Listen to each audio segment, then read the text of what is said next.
I'm Monty from Colorblend. Basically, what I'd like to cover with you are 3 basic steps as far as keeping the exterior care up on your car. And they're washing, waxing, and living in this wonderful state of Colorado, you get beauty marks. Those are Colorado beauty marks right there.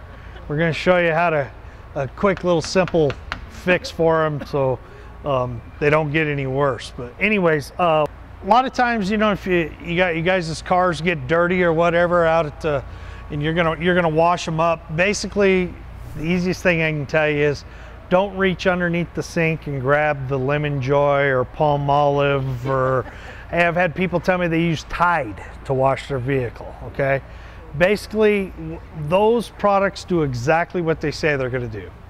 Okay, they get the grease and grime off your car. Basically they get it off your dishes, so why wouldn't they do the same thing on your car, right?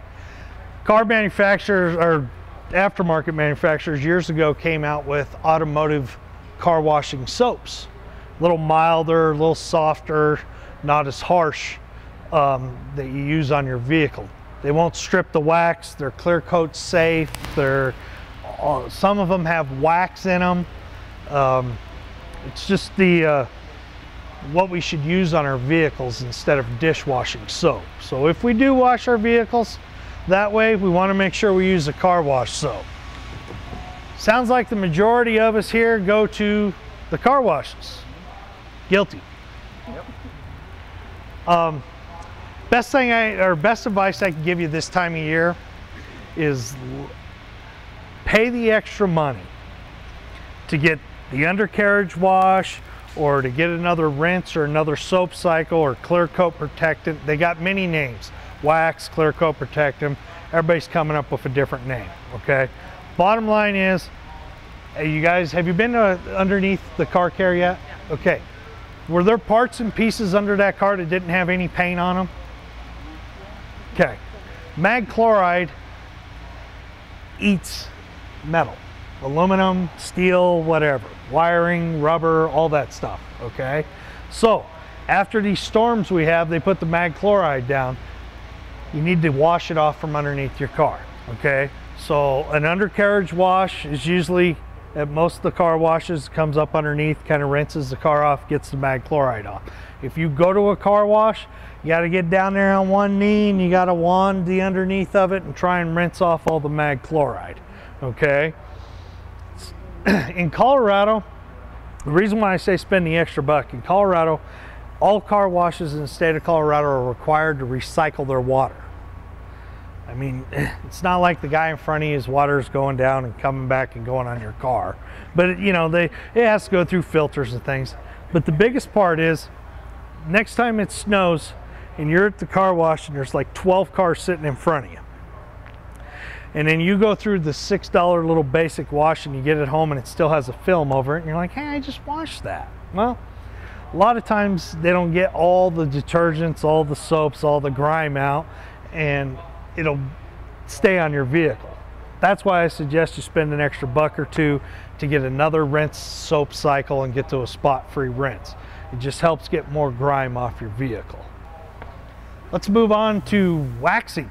This gentleman had a question over here if it was going to be worth the money to spend to have somebody wax his vehicle. I say yes. Okay, a couple times a year we should wax our vehicles. Some manufacturers say you never have to wax your vehicle. Okay, oh, we got this new clear coat paint, it'll last forever. Okay, but if I buy a car today and you buy a car today and we both take them home, and I wax mine twice a year for 10 years and you never do anything to it, I'll bet you the price of that car, mine looks way better than yours. I will bet on it. Okay, a lot of clear coat peeling off of cars.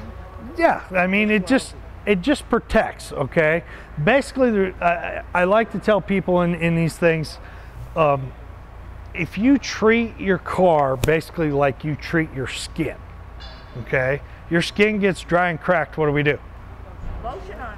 Okay, we put the moisturizer and the lotions and all that stuff on it to keep it from drying and cracking. Basically, wax is moisturizer for your car.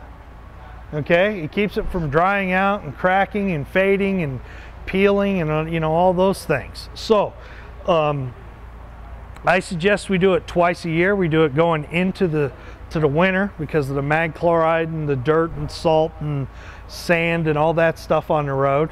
And I suggest we do it going into the spring because the tree sap, the bird droppings, a lot of people will park in buildings, office buildings or whatever, that they're using irrigation water instead of, you know, regular water. It's a lot harder, got a lot more calcium in it. You come out, your car's got a bunch of white spots on it and stuff. So I suggest you do it going into spring, going into winter. So I brought some products here to kind of show you a quick little simple demonstration. They've come out in the past few years with what they call the clay bar. I don't know if any of you guys have heard of the clay bar, but it's literally the stuff we played with in elementary school and could form little things. Well, somebody came up with an ingenious idea that this stuff actually takes grime off your vehicle, okay?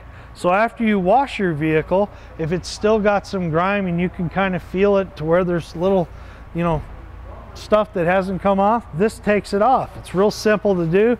You spray a little solution on it, you put the clay bar on and you wipe, okay? You don't have to apply a lot of pressure because the clay does it. It'll remove like overspray, like tree sap, you know, little things like that. It's a pretty simple deal. It's pretty easy to apply. Not a hard job. Back to the wax. Basically, I bought 3 types here. This is a spray wax. It's very simple. It's very easy to apply. You squirt it on. I like that one. It's easy. I like easy, okay?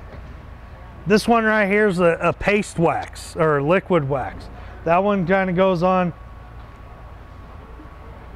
like a liquid wax, okay? This one right here is what we call paint sealant. It's pretty much the same thing as the other two. You put it on the same way, you apply it the same way. The difference in these is basically price and performance, okay? Good, better, best, okay? 5, 10, 30 is kind of the price range you're looking at, all right?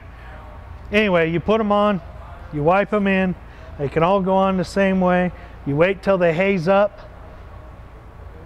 When they dry, you can wipe them off. So it should be dry. You can test it. You can run your finger across it.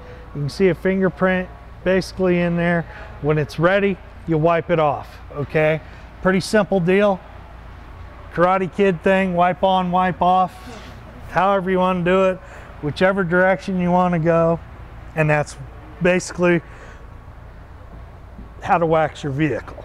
So on the way over here, I stopped at Advanced Auto Parts and I grabbed me a bottle of white touch-up paint. It was like $7. So the biggest part of this is applying it. Now, this bottle of touch-up paint comes basically with 2 parts. The first part is it's a nail brush. Okay, I mean, I don't do my nails very often, but if I did, I think I'd use that. But the problem with this is, this brush, if I want to touch up that little thing, I don't want that on my vehicle. Although that is doing what it's supposed to do, okay? It looks horrible, but it's sealed the chip up and no moisture is going to get in there, but I don't think it looks very good. So they came out with that little guy right there and they put a little ballpoint pen on that. Okay, just like in school, if we stay in the lines and we give it a little press, we can color that one up right there. We can go down here, we can color that one. That one needs a little bit more. Pretty simple thing. It takes about 15-20 minutes to dry. And if you mess up like I did on this one here, we can just kind of just wipe that one off. Okay, you can just kind of wipe them off. If we're a little bit outside the edge, we can lightly rub over it to kind of knock it down, back down into that edge. Pretty simple deal.